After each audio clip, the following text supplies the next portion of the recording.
Hey, what's up, everybody? I'm on the grass, taking a nice little break, getting ready to pick up the kids. Been a couple weeks since I did a video, and the last one was talking about some of the fires and things, and right now we're just laying here on this beautiful turf.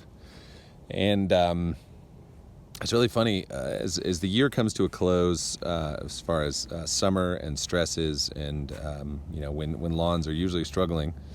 This is just sort of that glorious state where here up in the high mountains, high desert, it's cooling off at night, some upper 40s, low 50s. We're in the 70s during the day. This is like prime growing weather, and everybody's kind of getting into their 5th and 6th applications of the year professionally. Starting 5th, 6th will be coming up in about 6 weeks. And it's really when you get to gauge how your season went, as far as, was the nutrition proper to get you through the struggles? Did my weed controls work? What other sort of environmental stresses have been going on that might need to be adjusted for the next year? Now, what's fun about this is I get a lot of pictures and reports from people and how good their lawns kind of cruise through the season, and I love to see that. So if anybody ever wants to share those, feel free to send them on. I can feature them on here.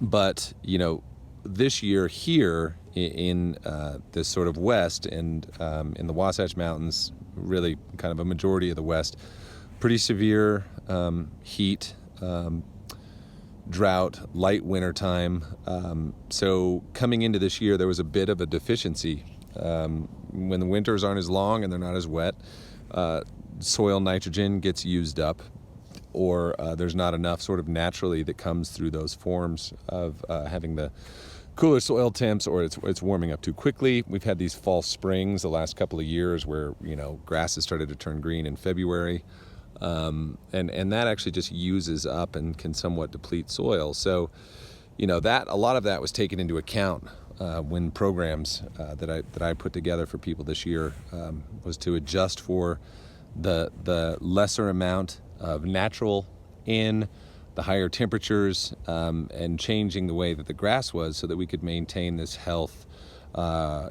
thicker growth, and basically more vigor with considerably less nutrients. And just as I've kind of gone in and checked in with some of my people here locally that I provide products for, they're going to be shocked when they get to the end of the year, because so far this year there may be 1.2 pounds of N for the season, and they're coming up on their 5th applications. So we've been doing a 1/4 pound or less per app, and the lawns are just phenomenal because we've gotten them trained now to be the certain way. And it kind of comes to that thing is like, the grass is always greener on the other side. And I get these questions about like, hey, I'm doing this to my lawn and that to my lawn, and I'm applying this chemical and that chemical, and I've got this problem and that problem, this problem. But, my neighbor across the street, I never see him, doesn't do anything, doesn't have a service, and his lawn just looks fantastic all the time. Grass is greener on the other side. Well, there is some truth to that. The more you leave it alone, the better it is, because there's not the stresses of the mowing, there's not the stresses of the chemicals, you're not constantly trying to fix something that you're creating. So, that's one of my approaches to lawn care, is less is more. And what you guys have seen out there who are using products like RGS and Aerate and d-Thatch and any of our fertility products professionally, is we've taken an approach where we've simplified everything down to a lower rate to really slow the grass down and allow it to get thick and slow growing. And that's kind of been the biggest push and the biggest change between what we do and what everybody else does. So, when you look at your fertilizer costs and your chemical costs, it's really important that chemical cost is not more than fertility. And what I've seen in the industry is there's been such a push to like save people money on fertilizer by selling them cheap stuff, and then come back to fix all the problems that cause. So that's one thing that can happen. Another thing that's the other side is that they charge you so much for these, fertilizers and things that don't really have a whole lot of value add, that you end up having to come and fill other voids anyway. So, I really want people to just make sure when they're looking at things, always try to take the less is more approach. Like, if you've got a fungus, you're probably going to have to treat it with a fungicide. That's just going to be what it is. Now, we've seen some pretty cool results where we've done some of our products like Aerate and RGS and stuff and put it on active fungus and been able to outpace that. It's not a fungicide, but it works to kind of help cure that issue or recover it faster.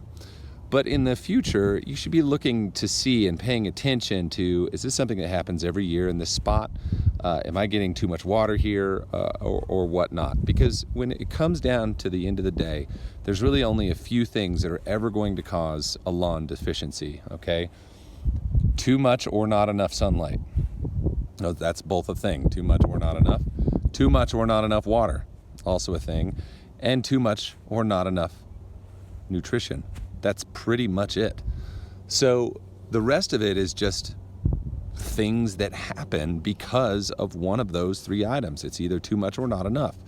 So those are the gauges that you need to look at. There's no step by step, I have to, judge looking across a field and figure it out. I mean, I could go right now and look across this sports field and say, there's like one spot where a sprinkler clearly wasn't working well like it should have. I don't have to look at it like there's a fungus. You can figure it out. It doesn't take much. It's too much or not enough, and that's it. So don't get too hung up on like the chemical aspect of things, trying to figure out what you should be putting down to fix certain problems, because most of them are going to stem from those items. Now, there's not really much you can do about the sunlight side of things. If you've got too much sun and something's baking, guess what? You need more water, because now if you have too much sun and too little water, you got a problem. As soon as that starts to brown out, guess what? Weeds are going to be there. If you've got an area with not enough sunlight and too much water, and you've been giving it too much nutrition, guess what? You're going to have a fungus there. It's pretty damn simple, okay? So the complexity of lawn care should be simplified down to that point. Too much or not enough. That's it. And the rest of it, simple. When you find the balance in those items, and that can be very challenging for a professional to try to get people to do what they say, let's just be straightforward, but that's it. So adding these things, caring for the soil and allowing the soil to do what it should rather than get depleted, and just feeding down into there to let the microbes work and let the organic matter cycle and not overfeeding the top growth. We don't want all this vegetative growth. Now we have healthy lawns that are working on that natural cycle. So it's not that you suck at lawn care. It's that there are things that have been made overcomplicated by the industry. That's it. Feel free. You guys have any questions or comments, you know where to find me. If you guys do want to shoot some pictures and stuff of your lawns, I'd be more than happy to throw them on here.